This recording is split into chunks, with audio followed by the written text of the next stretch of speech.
Passport জালিয়াতি কাণ্ডে সাত সকালে রাজ্যে ফের ইডির অভিযান। নদিয়া থেকে আটক ৩ জন। চাকদায় কাঠমিস্ত্রি বিপ্লব সরকারের বাড়িতে ইডির হানা। কাঠমিস্ত্রির বাড়িতে ৩ ঘন্টা ইডির তল্লাশি চলে। তল্লাশির পর আটক বিপ্লব সরকার, তার ভাই ও বাবা। ধৃতদের পাসপোর্ট সহ বিভিন্ন নথি খতিয়ে দেখা হচ্ছে বলে সূত্রের খবর।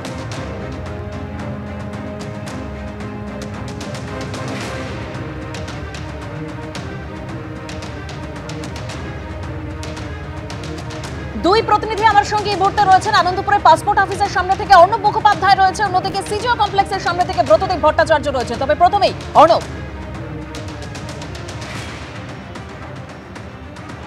দেখো, আমরা জানি যে 13ই অক্টোবর চাকদা থেকে ইন্দুভূষণকে গ্রেপ্তার করা হয়েছিল এবং তারপরেই এই যে জালিয়াতি, এই যে পাসপোর্ট জালিয়াতি, সেই বিষয়টা সামনে আসে এবং সেই অনুযায়ী ইডির টিম আজকে যেরকমভাবে নদিয়া গিয়েছিল এবং তার পাশাপাশি আমরা দেখতে পাচ্ছি যে আমরা যে আনন্দপুরে রয়েছে, এই আনন্দপুরে এখানে দেখতে পাচ্ছ যে পাসপোর্ট সেবা কেন্দ্র রয়েছে আনন্দপুরে, সেই পাসপোর্ট অফিসে কিন্তু ইডির একটি টিম এখানে এসছে। সকাল থেকেই ইডির টিম এই পাসপোর্ট অফিসের আশপাশে তারা আসেন এবং তারপরে বেশ কিছু টিম এখনো আশপাশে রয়েছে এবং কয়েকটি টিম কিন্তু তারা ভেতরে ঢুকেছেন। আমরা দেখতে পাচ্ছি যে দূরে ইডির যে গাড়ি, সেই গাড়িও রয়েছে এবং তার মাঝখানে যে পাসপোর্টের যে কাজ, সেই কাজও কিন্তু আজকে হচ্ছে।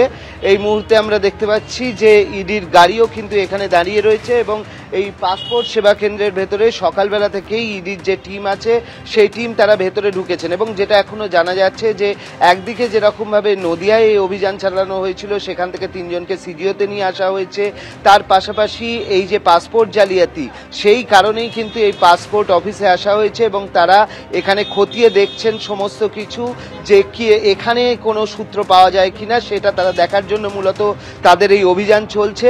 তো যদিও পাসপোর্ট অফিসে ইডির অভিযানের জন্য এখানে যারা পাসপোর্ট করতে আসছেন তাদের এখনো সমস্যার সম্মুখীন হতে হয়নি, তারা কিন্তু তাদের কাজগুলো করছেন যারা আসছেন, কিন্তু তার মাঝখানেই এই পাসপোর্ট অফিস, সেই খোদ পাসপোর্ট অফিসেই কিন্তু চলছে ইডির আধিকারিকরা তারা ভেতরে ঢুকেছেন এবং তারা এখানে কিন্তু সমস্ত কিছু খতিয়ে দেখছেন। একদম অর্ণব, তুমি আমাদের সঙ্গে থাকো। আমাদের অপর প্রতিনিধি ব্রতদেব ভট্টাচার্য রয়েছেন সিজিও কমপ্লেক্সের সামনে থেকে। ব্রতদেব, নদিয়া থেকে 3 জনকে আটক করা হয়েছে, কেন আটক করা হয়েছে, তাদেরকে কি জিজ্ঞাসাবাদ করা হচ্ছে সিজিও কমপ্লেক্সে? দেখো, এই যে পাসপোর্ট জালিয়াতির যে চক্র, সেই চক্রের সঙ্গে এই 3 জনের যোগ থাকতে পারে এমন সন্দেহে আজকে তাদের বাড়িতে প্রথমে হানা দিয়েছিলেন ইডি আধিকারিকরা। সাত সকালে একেবারে কেন্দ্রীয় বাহিনী নিয়ে গিয়ে তার বাড়ি ঘিরে ফেলে প্রায় 3 ঘন্টা তল্লাশি অভিযান চালান তারা এবং সেই তল্লাশি অভিযানে যে সমস্ত নথিপত্র ইডি আধিকারিকদের হাতে এসেছে তা দেখে তাদের সন্দেহ হয়েছে যে এই পাক যোগ রয়েছে যেই পাসপোর্ট জালিয়াতি চক্রের সঙ্গে, সেই চক্রের সঙ্গে এই বিপ্লব সরকার নামে পেশায় কাঠমিস্ত্রি, চাকদার বাসিন্দা, তার ভাই এবং বাবার তাদের যোগ রয়েছে।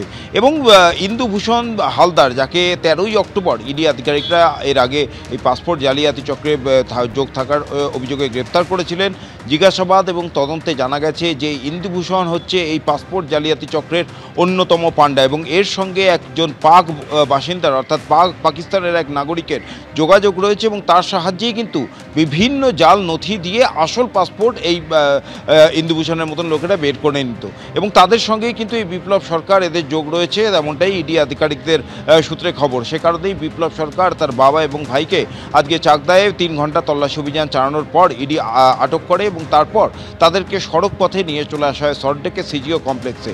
এই মুহূর্তে সিজিও কমপ্লেক্সে সেই 3 জনকেই জিজ্ঞাসাবাদের কাজ চলছে এবং একই সঙ্গে তাদের বাড়ি থেকে যে নথিপত্রগুলি উদ্ধার হয়েছে তার মধ্যে একাধিক জাল নথিপত্র রয়েছে, এমনটাই ইডি সূত্রে জানা যাচ্ছে।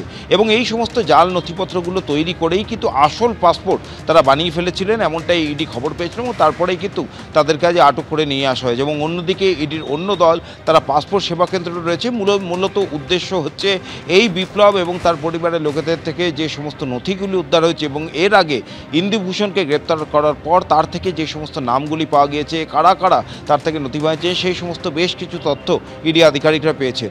সেই সমস্ত নাম এবং যে সমস্ত সূত্রগুলো তারা পেয়েছেন এখনও পর্যন্ত এই তদন্তে, সেই সমস্ত সূত্র নিয়ে তারা পাসপোর্ট সেবা কেন্দ্রে গিয়েছেন এবং সেইখান থেকে পাসপোর্ট সেবা কেন্দ্রের ডেটাবেসে যে ডেটাবেস রয়েছে তার সঙ্গেই কিন্তু তাদের হাতে আসা যে তথ্য এবং সূত্র সেগুলো মিলিয়ে তারা দেখবেন এবং তারপরেই কিন্তু এই যে চক্র তার কিনারা করার তারা চেষ্টা করছেন। কিন্তু যে 3 জনকে নিয়ে আসা হয়েছে তাদের জিজ্ঞাসাবাদ করেও কিন্তু অত্যন্ত গুরুত্বপূর্ণ তথ্য তাদের হাতে ক্ষমতায় আসতে পারে এমনটাই আশাবাদী ইডি আধিকারিকরা।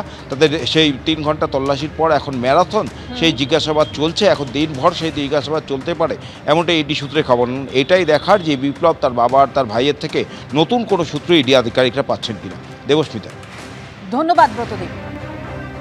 এসআইআর আবহে এবার বিজেপি নেতাদের উল্টো করে গাছে ঝুলিয়ে পেটানোর হুঁশিয়ারি দিলেন হারোয়ার তৃণমূল নেতা।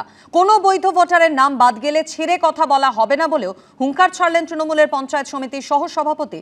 পাল্টা চ্যালেঞ্জ এসেছে বিজেপির থেকেও। স্থানীয় যারা বিজেপির নেতারা যদি এখানে ঢোকেন, ঘিরে ধরবেন এদেরকে, বলবে বাবা ঠাকুরদার সার্টিফিকেট নিয়ে তারপর প্রচার করতে আসবেন। বেঁধে রাখবেন গাছে। এসআইআর আবহে বিজেপি নেতাদের গাছে বেঁধে রাখার দাওয়াই আগেই দিয়েছিলেন অভিষেক বন্দ্যোপাধ্যায়।